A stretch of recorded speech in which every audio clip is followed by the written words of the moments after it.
Bom dia, pessoal, tudo bem? Como vocês estão? Eu resolvi fazer essa aula assíncrona hoje, até porque a participação nas aulas, na turma de vocês, ela é baixa, né, no sentido das aulas síncronas, de abrir a câmera, microfone, são 1 ou 2 alunos ali que falam. Então, como o material de hoje é um pouco mais longo, a ideia de ter que ficar falando sem saber se os alunos estão ali mesmo, se não estão, me deixa um pouco em conflito, assim. Então, espero que esteja acabando, né? Em breve a gente volta às aulas presenciais e esse problema se resolve. Mas, independente disso, a ideia é só traduzir ou conversar um pouco sobre algo que vocês já teriam que ter lido. Porque essa disposição desse capítulo 2, que fala sobre modelo explicativo de processo, saúde e doença, eu já coloquei há 2 semanas atrás, ou 3 semanas atrás, para vocês realizarem a leitura. E hoje nada mais é do que a gente começar a trazer isso para o entendimento através dessas classificações de como isso realmente funciona ou de como isso pode ser feito através de uma abordagem, né? Então, o que eu acho que é interessante aqui? A gente entender um pouco disso, conversar sobre isso no sentido de eu vou reforçar o que é dito no livro e colocar alguma perspectiva, e ao mesmo tempo já deixar para vocês a ideia de fazer uma pesquisa relacionada a isso, que vai ser tema da avaliação 2, que é a avaliação onde vocês vão elaborar vídeos, né? Então, vocês vão elaborar esses vídeos apresentando o processo saúde e doença através do modelo que a gente vai ver hoje, para as doenças elencadas ali e para os agravos também, né? A gente vai distribuir em 3 grandes tópicos: doenças infecciosas, doenças não infecciosas e agravos à integridade física. Então, cada aluno vai ficar responsável por fazer um estudo referente a isso, tá? É bem legal, eu acho que vocês vão gostar, pelo menos até hoje os alunos que fizeram gostam, e essa é aquela atividade também que vocês vão avaliar, né, os pares vão avaliar, e é escolhido aí a melhor apresentação, tá? A partir daí, pessoal, então, como eu disse, né, por ser um pouco mais extenso, eu resolvi fazer assíncrono.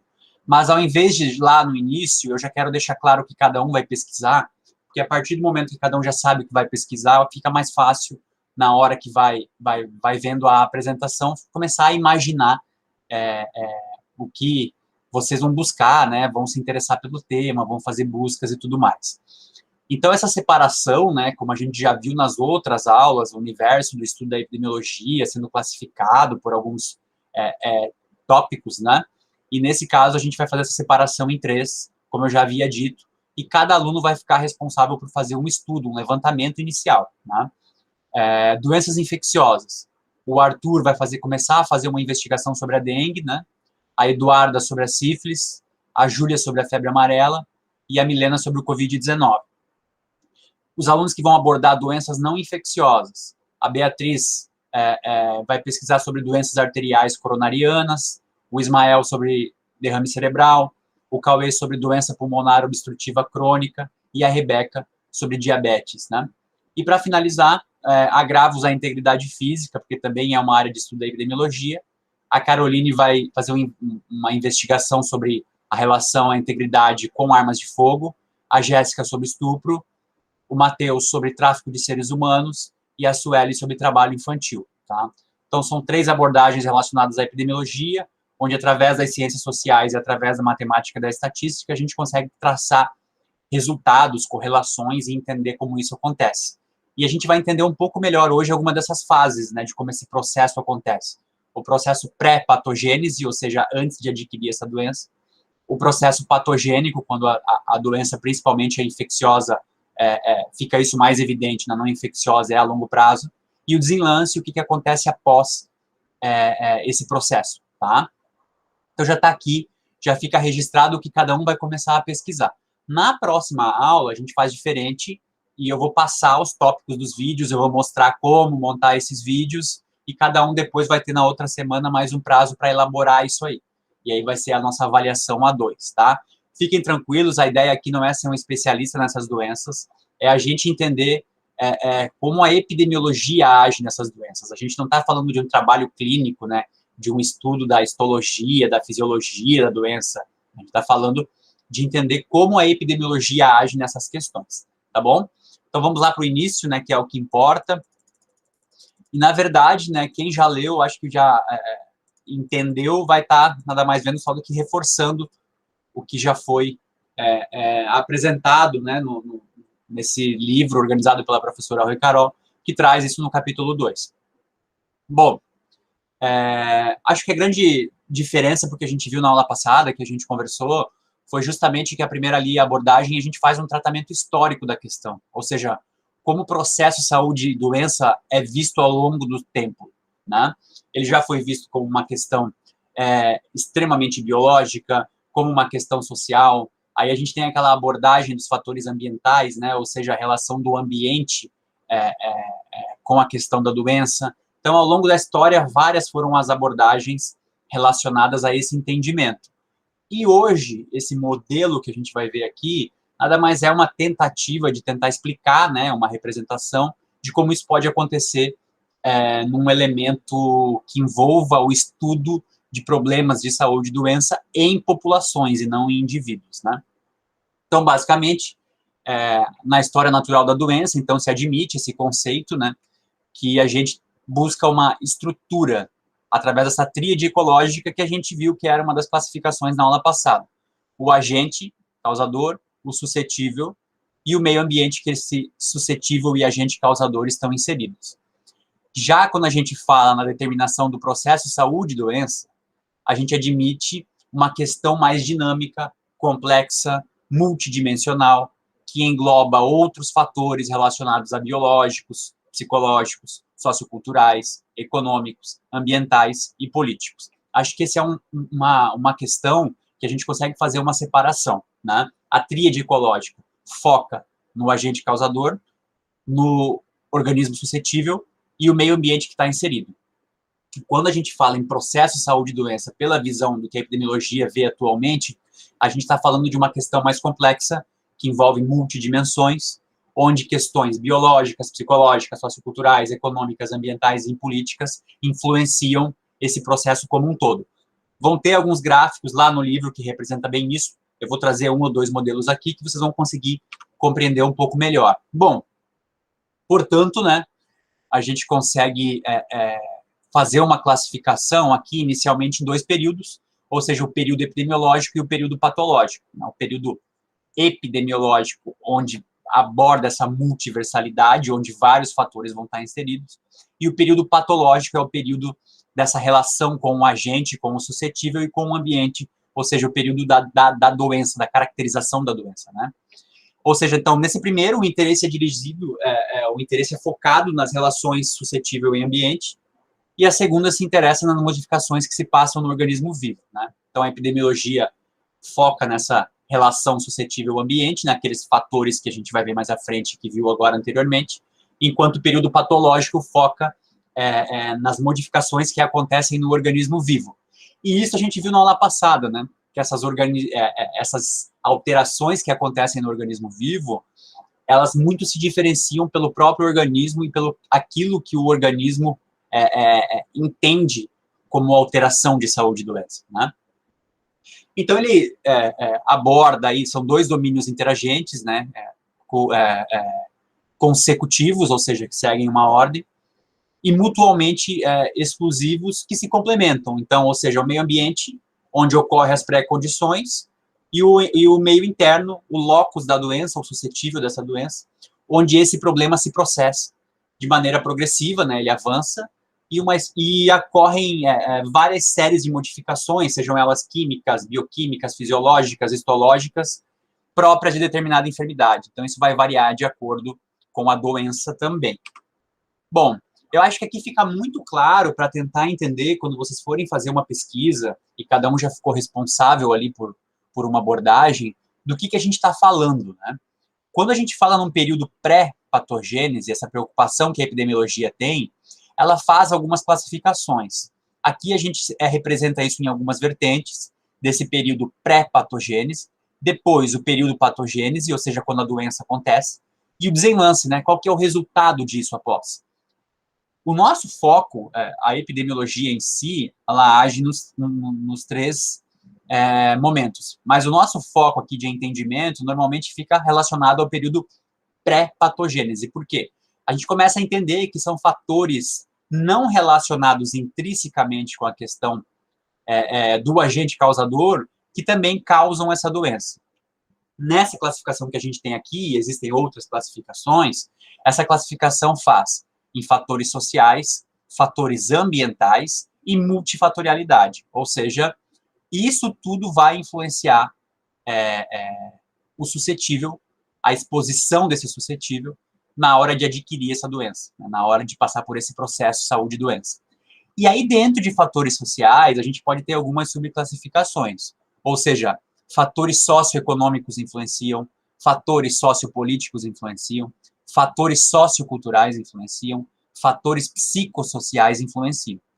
Dentro de fatores ambientais, dentro do período pré-patogênese, a gente tem a questão do fator genético também, que influencia nessa relação com a doença, né? E, por fim, e é aí que a epidemiologia escancara essa questão, vem a ideia de multifatorialidade, ou seja, são inúmeros fatores que ocasionam esse problema, tá?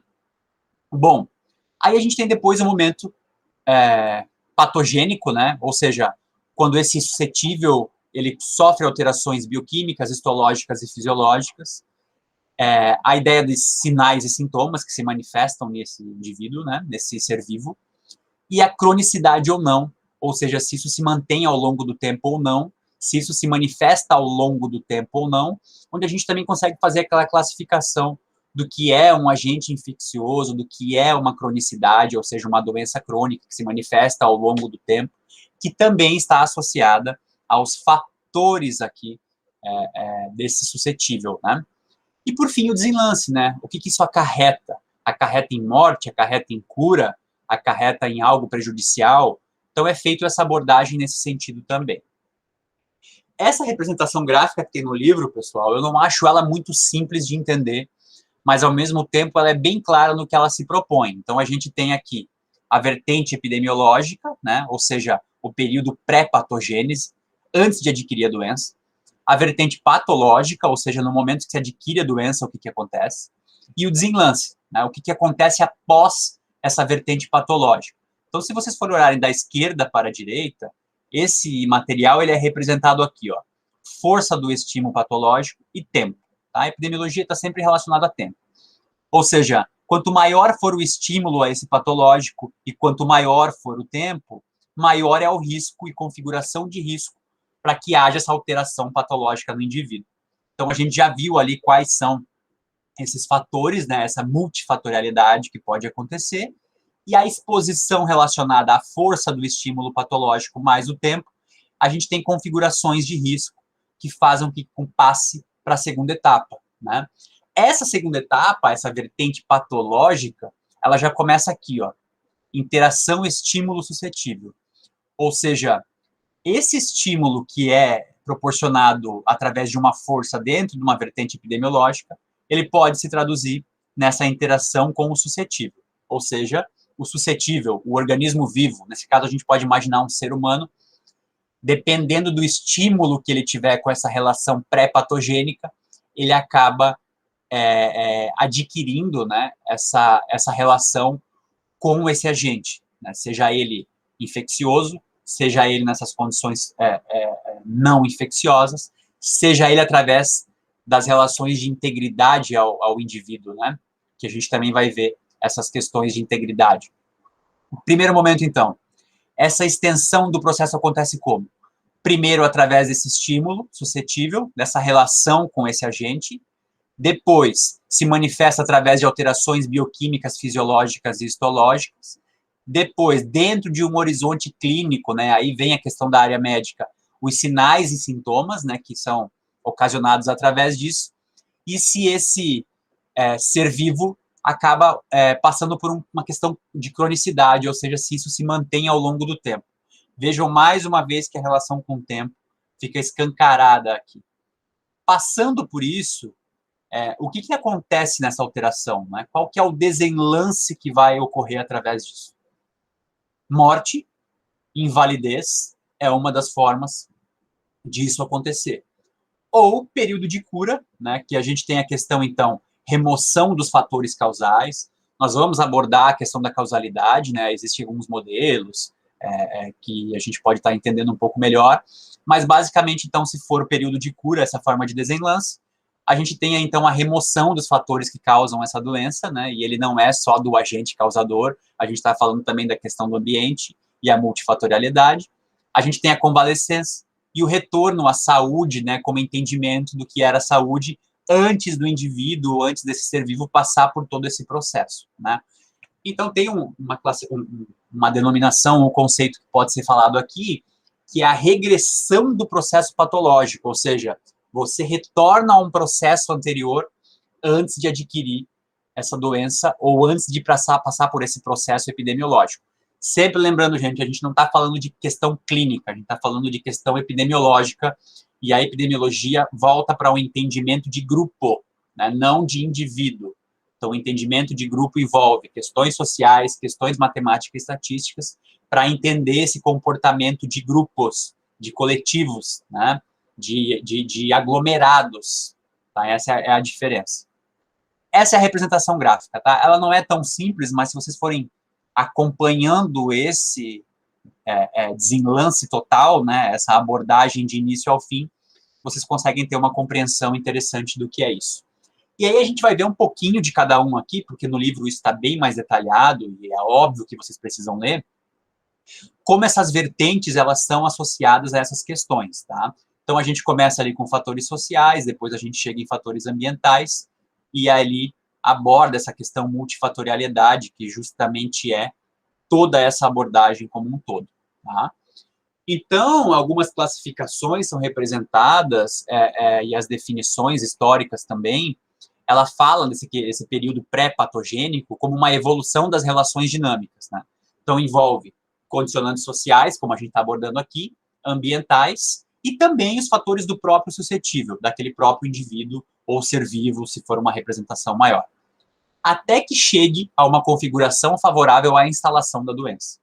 Então, veja, é preciso condicionantes sociais, ambientais, fatores do próprio indivíduo, e a gente viu ali que isso é representado até dentro desses fatores genéticos, né, do que já é característico desse ser, e tudo isso numa configuração coletiva, além do nível de exposição a esse agente causador, favorecem a instalação dessa doença, tá? Não é só mais uma predisposição individual. Vocês lembram quando a gente viu a questão histórica, teve um tempo ao longo da humanidade, que isso era relacionado a uma responsabilização divina, ou seja, você tinha uma doença porque você fez algo errado e Deus vai te punir, ou como a gente viu mais anteriormente ainda, quando se não era monoteísta, né? Não era uma questão de um Deus só, quando era vários deuses, cada deus era responsável por te punir de alguma forma, então se você tinha alguma doença ou se você não tinha, essa relação era responsabilizada pelos deuses. Hoje o entendimento é outro, e a gente não sabe qual será o entendimento lá para frente. Mas atualmente, fazendo essa abordagem total, nós temos essa condição aqui. Social, ou seja, o ambiente social onde esse organismo está exposto influencia, o ambiente como em si, né, a caracterização do ambiente, e os próprios fatores desse indivíduo influenciam nesse período pré-patogênico, né, antes de adquirir a doença.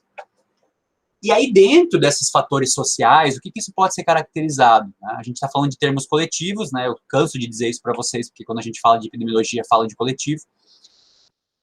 Então, a ideia é o quê? Né? É um ambiente coletivo que age de forma preventiva, você reconhece a importância disso. Então, a gente fala de processos sociais, ou seja, quem está inserido em ambientes desfavoráveis acabam sendo mais expostos a isso.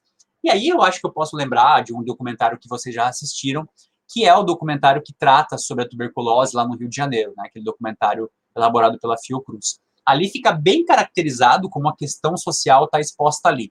Não é só a questão social, mas a questão social é um dos fatores ali que desfavorecem a ideia da relação processo saúde-doença, né?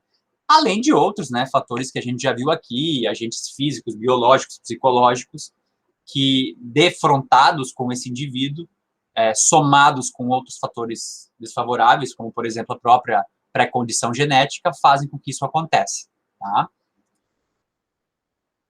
Então, o que é essa classificação, né? Fatores sociais. fatores que constituem esse componente social podem ser agrupados didaticamente, e a gente vai ver isso aqui escancarado aqui embaixo, em 4 tipos gerais, né? Podem ser mais, dependendo da classificação, e dentro desses fatores sociais, a gente pode ter essa classificação em fatores socioeconômicos, fatores sociopolíticos, fatores socioculturais e fatores psicossociais. Então, são classificações que ajudam a gente a entender cada fator, e esses fatores, em conjunto, predispõem o indivíduo e deixam ele suscetível a determinada doença. Tá? Isso lá no livro está bem classificado, né, pessoal? Essas classificações estão bem relacionadas lá. E aí é interessante aqui, por exemplo, Strigini, ele faz uma citação de uma questão que denuncia a exclusão da inter-relação das circunstâncias sociais com a saúde, evidenciando, né, como um componente importante no surgimento de doença na população, mas que não é adequadamente abordado, né, a questão da pobreza. Então, aqui eu deixo com vocês essa ideia também, que como a pobreza é uma somatória desses fatores, ela predispõe ao risco a determinadas as doenças, né. O próprio documentário se chama Herança Social, né, um documentário que aborda a questão da tuberculose no Rio de Janeiro. Então, essa herança social, se a gente for acompanhar, ela está traduzida em vários fatores, entre eles a pobreza. Tá? Então, a pobreza relaciona-se com essa exposição maior do indivíduo. E quando a gente for ver tipos de estudos epidemiológicos e for ver esses estudos, vocês vão ver que isso fica bem caracterizado. Tá? Bom, aí a gente tem a questão dos fatores ambientais também, né? O quanto o ambiente influencia isso. Então, o ambiente deve ser entendido como o conjunto de todos os fatores que mantêm relações interativas com o agente etiológico, né, com esse agente causador. E o suscetível, aquele que fica exposto a esse agente causador, incluindo, sem se confundir com os próprios. O termo tem maior abrangência do que ele é dado no campo da ecologia. Tá? Então, dentro da epidemiologia, quando a gente fala em fator ambiental, a gente está falando desse ambiente externo como um todo, que esse suscetível está exposto, junto com esse agente causador, com esse agente etiológico. Então, no ambiente causador, onde esse agente etiológico está, a gente tem um suscetível também. Esse é o fator ambiental, onde esse ambiente como um todo. E aí tem caracterização geográfica, entre outras, tá? Veja, eu não vou ler todo esse tópico aqui, porque vocês podem ler isso no livro, mas a representação e uma pré-classificação aqui, ela fica bem clara, né? O que significa esse fator ambiental? Agentes presentes no ambiente de maneira habitual. Então, existem ambientes onde há uma incidência maior, esse risco é maior. Agentes pouco comuns, que se expõem através de situações novas, ou seja, quando há uma alteração no ambiente, esse agente etiológico causador da doença, ele se manifesta de novas formas. Também em agentes que explodem em situações anormais de grande monta, como são as macroperturbações ecológicas. E aí a gente tem desastres naturais, catástrofes, entre outras questões voltadas para a questão geográfica. Né? Essas alterações, elas podem proporcionar um novo agente etiológico. Isso, para dar uma representação para vocês, essa alteração ambiental, né, por exemplo, como você invade uma floresta, desmata e tudo mais, pode ter ali agentes etiológicos ainda não conhecidos e essa perturbação causar uma nova tipologia e uma nova doença. Né? Mas aqui também ele fala, né, situação geográfica, solo, clima, recursos hídricos, topografia do ambiente, agentes químicos, físicos, tudo isso está relacionado com a questão ambiental na epidemiologia. Bom, aí ele faz uma abordagem também de uma área de estudo que tem avançado, mas que ainda é muito incipiente, por isso a gente não tem um entendimento total da importância disso. A gente tem avanço, e com certeza ao longo dos anos isso vai ficar cada vez mais claro, dentro desses fatores ambientais, que é a predisposição genética, né, os fatores genéticos que influenciam nisso. Então, a conceituação basicamente é o quê? Fatores genéticos provavelmente determinam a maior ou menor suscetibilidade das pessoas à aquisição de doenças.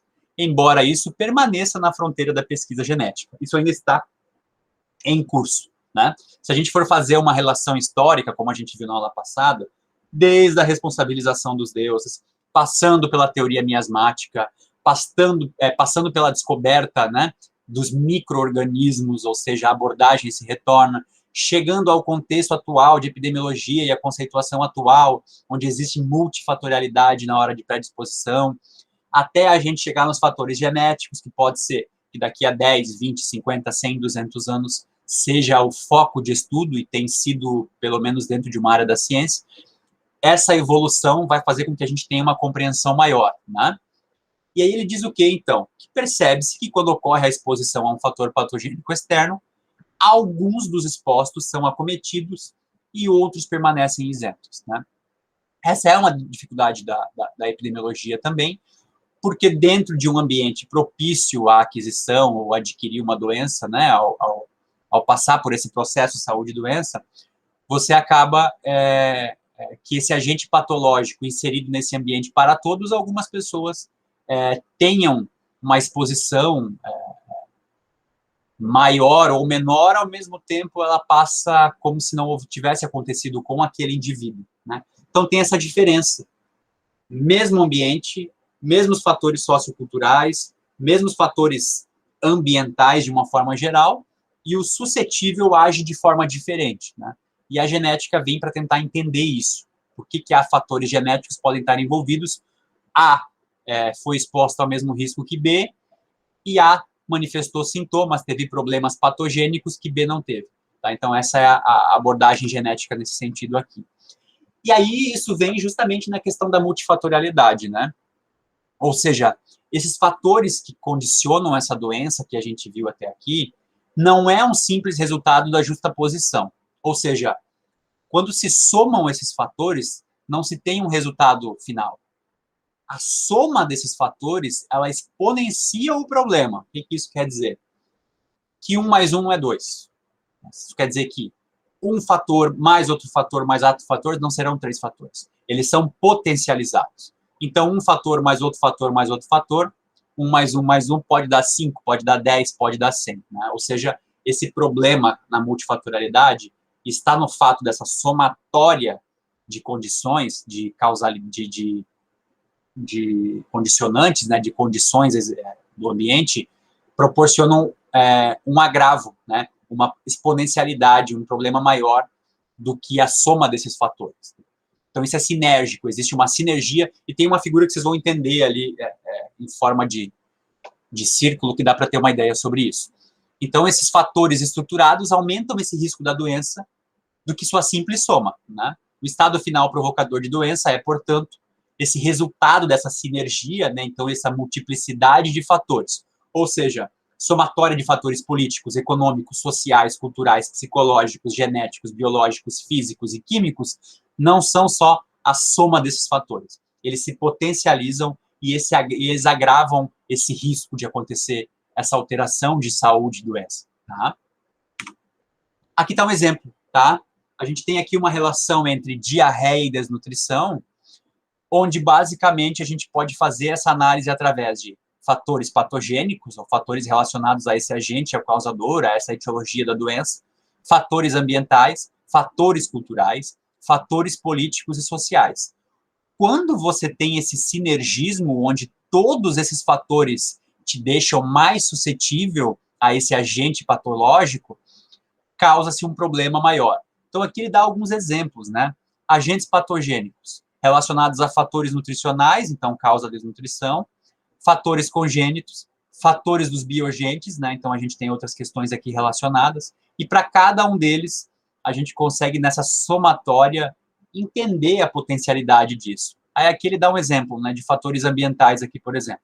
Água contaminada, falta de esgoto tratado, alimentos contaminados, a contaminação hospitalar, o solo ali, né, o solo que o ambiente, que o suscetível está exposto, a questão do lixo, a questão de moscas nesse ambiente, né? Aí a gente tem a questão de fatores culturais, né? Os hábitos alimentares desse indivíduo, desmame precoce, uso abusivo de medicamento, superstições, a gente já viu isso também, falta de higiene pessoal e doméstica, ignorância, crendices, tudo isso colaboram para essa sinergia. E também fatores políticos e socioeconômicos, baixo poder aquisitivo, né? Habitação insalubre, falta de estímulo agrícola, desemprego e subemprego, a pobreza, né, como um fator determinante, falta de escola, latifúndio e escassez de alimentos. Professor, mas como se sabe que esses fatores são determinantes na relação diarreia e desnutrição? Porque justamente é feito estudo sobre isso. A gente correlaciona essas variáveis e você acompanha se esses fatores são determinantes nesse processo. A gente vai ver isso mais para frente também, tá? Quando a gente começar a acessar os sistemas de informação em saúde, vocês vão ver que isso fica muito claro quando a gente faz caracterizações. Quando a gente pega exemplos de doenças e vai investigar quais são os fatores que estão envolvidos ali. Então, esse aqui é um exemplo, tá, pessoal? Um exemplo dessa sinergia. Um suscetível, um indivíduo que está exposto a todas essas condições, né, principalmente com relação a tempo, ou seja, quanto mais ela for exposta a essas condições, existe uma maior probabilidade dela estar relacionada com a desnutrição e com a diarreia e partir para esse processo patogênico, né, ou seja, de adquirir essa doença.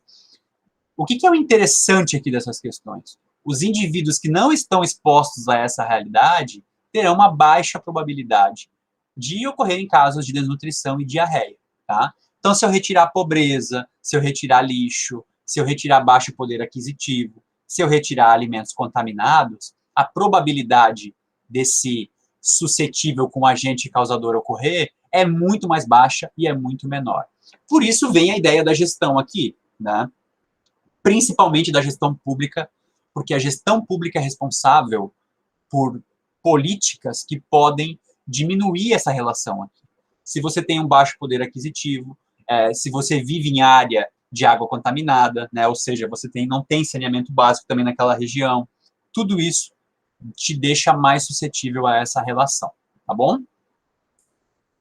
E aí a gente volta para essa questão, né? Acho que isso aqui fica claro, entender como esse processo acontece, e a gente abordou até agora essa vertente epidemiológica. Depois vem a vertente patológica, ou seja, quando houve essa interação entre estímulo e suscetível. Esse ambiente aqui gerou essa relação entre estímulo e suscetível, e a partir de agora, essa vertente patológica entra em cena, e ela começa justamente com essas alterações bioquímicas, fisiológicas e histológicas. E assim, gente, a gente está vendo isso, mas isso não é a área de estudo nossa, né, como gestor hospitalar, ou como gestor da área da saúde, ou como alguém que estuda a saúde. A gente não está fazendo uma análise clínica do indivíduo, né? A gente quer entender esse todo justamente para entender o que acontece a nível de epidemiologia. Mas, mesmo assim, a gente tem esse período patogênico, então, onde acontecem essas alterações químicas, onde acontece alterações histológicas e fisiológicas, os sinais e sintomas, tá? Deixa aqui até um exercício para vocês aí, pesquisem o que é histologia e fisiologia, só para vocês entenderem melhor. Não vou falar justamente porque eu quero que vocês pesquisem. E a cronicidade dessa doença, né? Como que é essa relação com o tempo? Bom, e aí esse período, né, de patogênese, como é que ele é classificado? Então, ele é classificado, então, uma implantação e evolução no ser humano. É o período patogênico, ou seja, quando há essa relação entre agente e suscetível. Esse período, então, ele inicia, né, com as primeiras ações que os agentes patogênicos exercem sobre aquele que é afetado. Seguem-se as perturbações bioquímicas em nível celular, continuam com as perturbações na forma e na função, e evoluem para defeitos permanentes, crônicos, morte ou cura, que é o desenlace, né? Ou acontecem defeitos permanentes, ou acontece a cronicidade, a manutenção desse estado, a morte ou a cura, né? Então, são as classificações que são dadas. E essa interação estímulo-suscetível, o que é isso, né?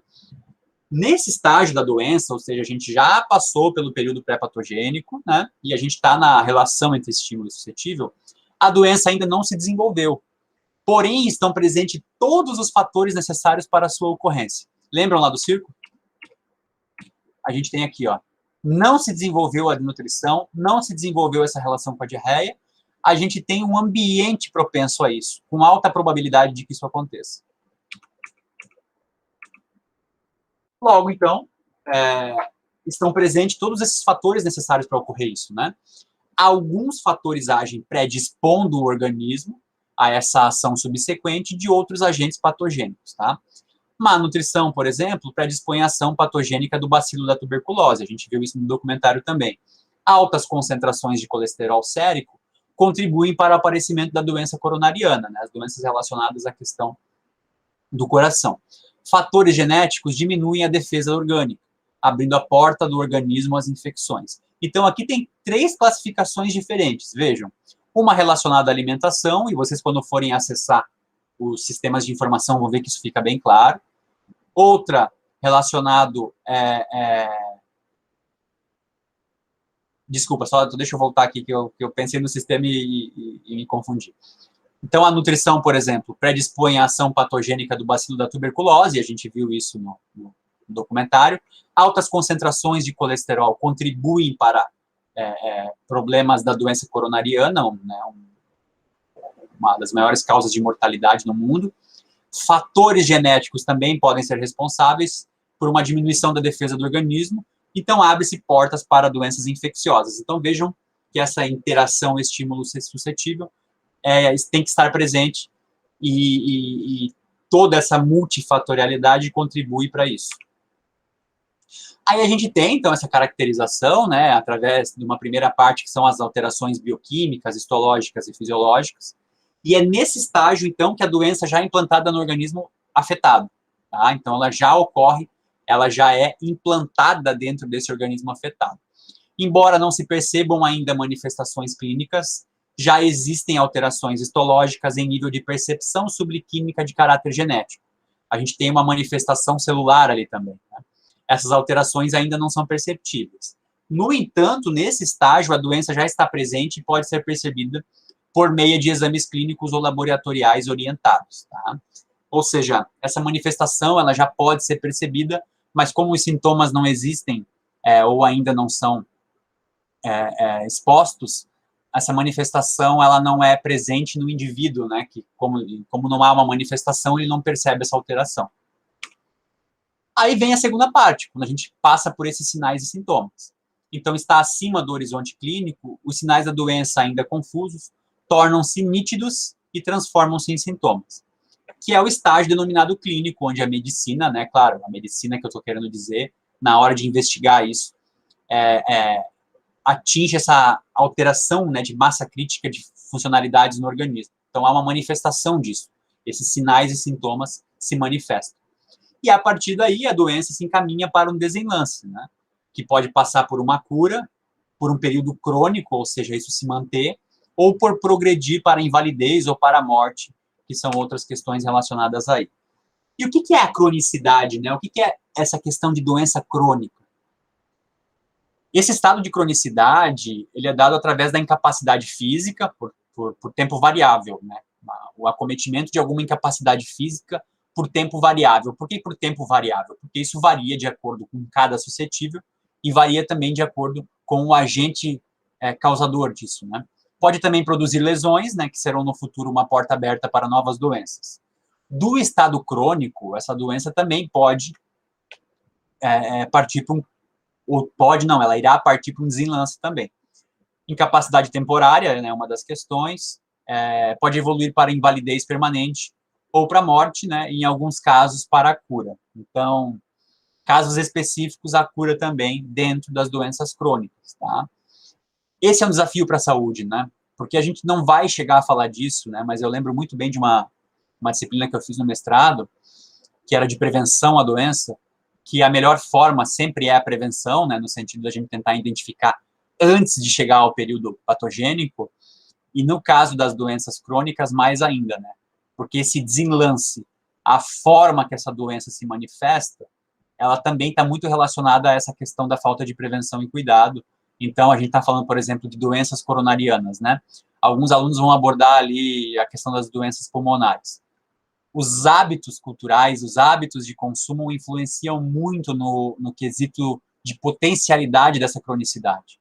Então, são questões que precisam ser revistas e a forma de você incentivar as pessoas a cuidarem dessa própria relação de saúde faz com que esse desenlace seja diferente, né?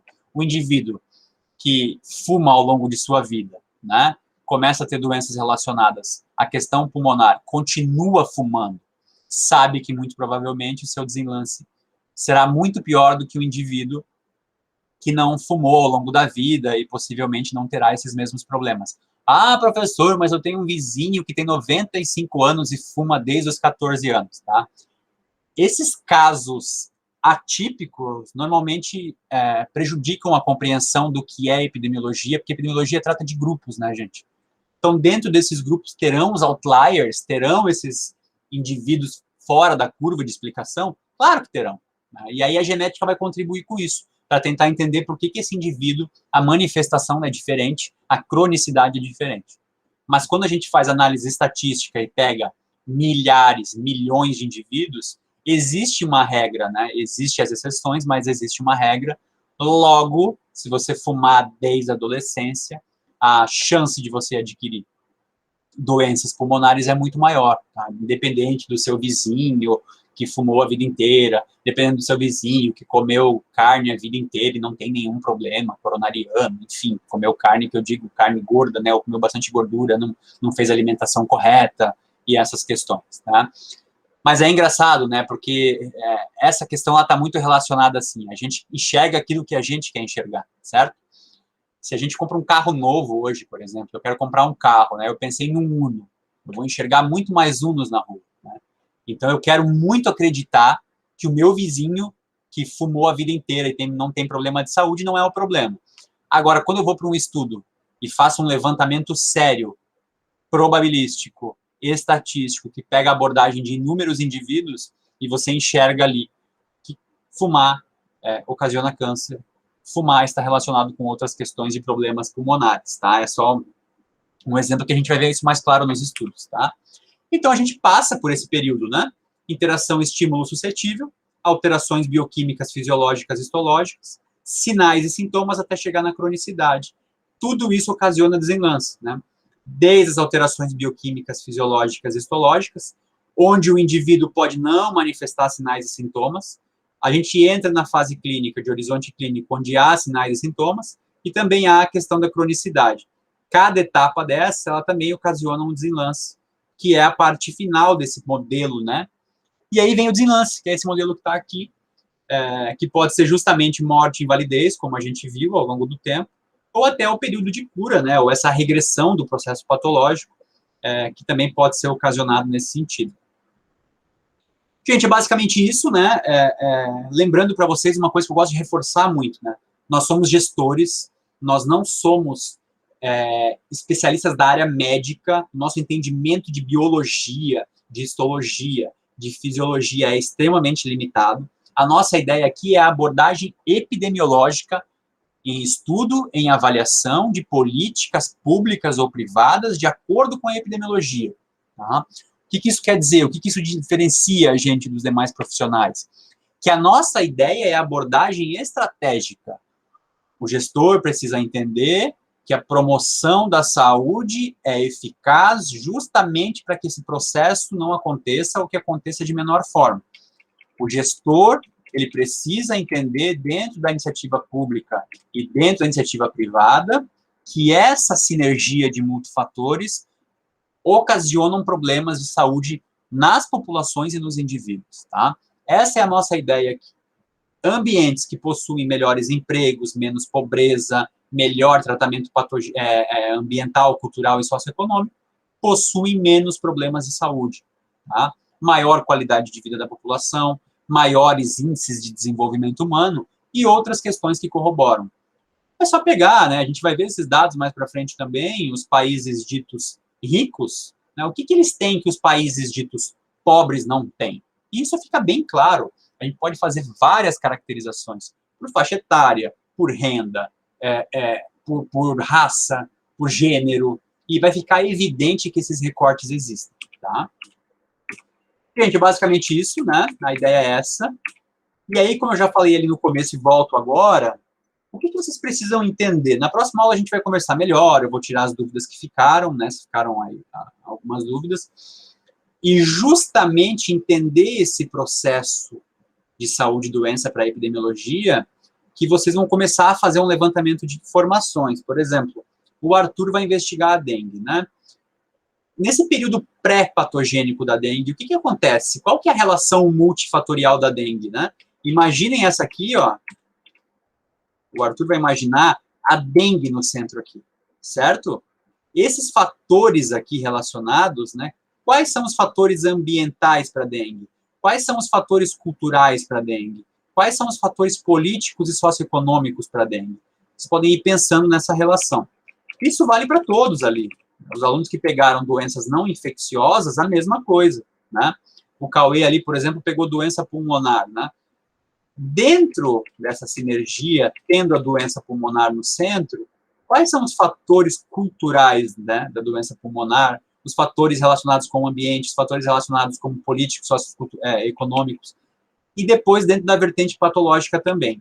Eu vou mostrar melhor, a ideia é que vocês, na hora de apresentar, tenham isso mais claro, mas aqui já é para vocês irem pesquisando sobre cada questão. O que eu fiz de diferente para as outras turmas, tá, pessoal? Já tem alguns vídeos lá, depois eu coloco para vocês verem os vídeos que os alunos das outras turmas fizeram. Mas a epidemiologia também estuda agravos à integridade física, né? Então eu coloquei isso para vocês, para a gente ter bem caracterizado isso, que aquela sinergia, que essa multifatorialidade de processo de saúde e doença também fica evidente em populações, em grupos, através dos agravos à integridade física. Então, os alunos aqui vão estudar isso também. Por exemplo, a Sueli vai pegar trabalho infantil. Existe um ambiente propício para a exploração do trabalho infantil? E aí vocês vão ter que pensar isso. Existe? Num bairro rico, numa cidade rica, existe trabalho infantil? Ou o trabalho infantil está mais na área agrícola ou na área nos grandes centros, tá? E aqui eu estou falando da caracterização do que é trabalho infantil, tá, gente? Não estou falando de um filho que ajuda o pai, a família, né? Em determinados horários, mas que estuda e tal. Aqui é a exploração ao trabalho infantil mesmo. Aos tráficos de seres humanos, o Matheus pegou ali, a Jéssica pegou o estupro, né? Existe uma caracterização disso, epidemiológica para o estupro. A Caroline pegou armas de fogo. Então, a gente tem essas 3 abordagens para estar estudando. Tá bom, pessoal? Hoje é isso, né? Tem que ler. Quem não lê vai entender menos ainda, porque no livro está mais caracterizado. Aqui eu fiz um resumo só. E eu espero que vocês pesquisem isso, tá? Por quê? Porque lá em Epidemiologia 2, a gente vai começar a ver os sistemas de informação que justamente abordam essas questões.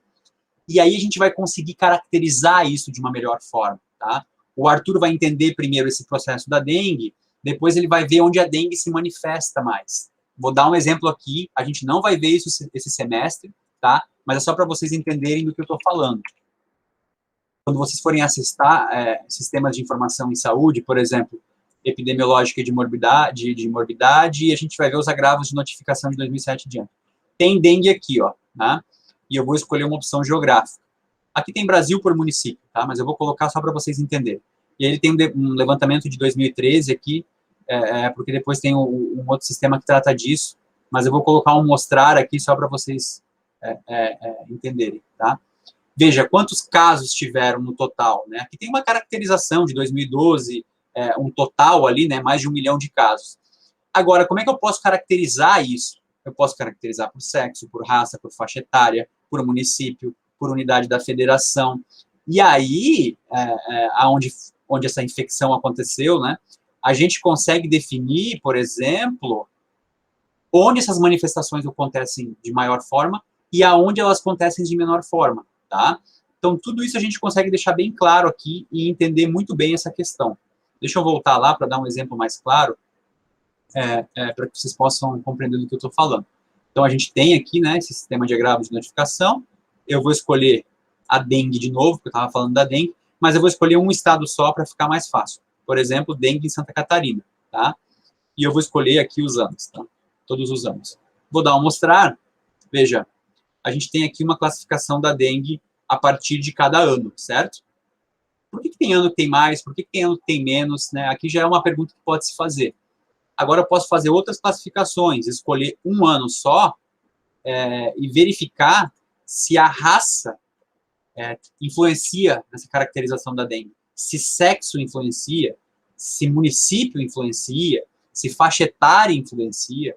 Então, tudo isso a gente consegue fazer essas caracterizações que vocês vão fazer lá no semestre que vem, tá? Aqui é só para vocês entenderem que a gente consegue quantificar esses dados, né? A epidemiologia vem nesse sentido, tentar identificar quais são esses fatores que ocasionam essa doença. Tá bom, gente? Era isso. Assistam o vídeo com carinho, né? A ideia é que vocês questionem as questões, né? Ah, professor, eu faço um curso de gestão, eu também, né? Sou da área de gestão, mas a epidemiologia tem uma importância muito maior do que parece para todas as áreas de atuação. Ela influencia tudo. Então, a gente entender um pouco disso vai fazer não só bem para nós, mas para a sociedade como um todo. Bom final de semana, bons estudos, comecem a pesquisar materiais ali, vídeos, textos, artigos científicos que vocês já sabem como pesquisar, para cada caracterização que vocês ficaram responsável ali. Beleza? Bom final de semana, bom feriado para quem for descansar, bons estudos, boas leituras, aproveitem e a gente vai conversando. Até mais.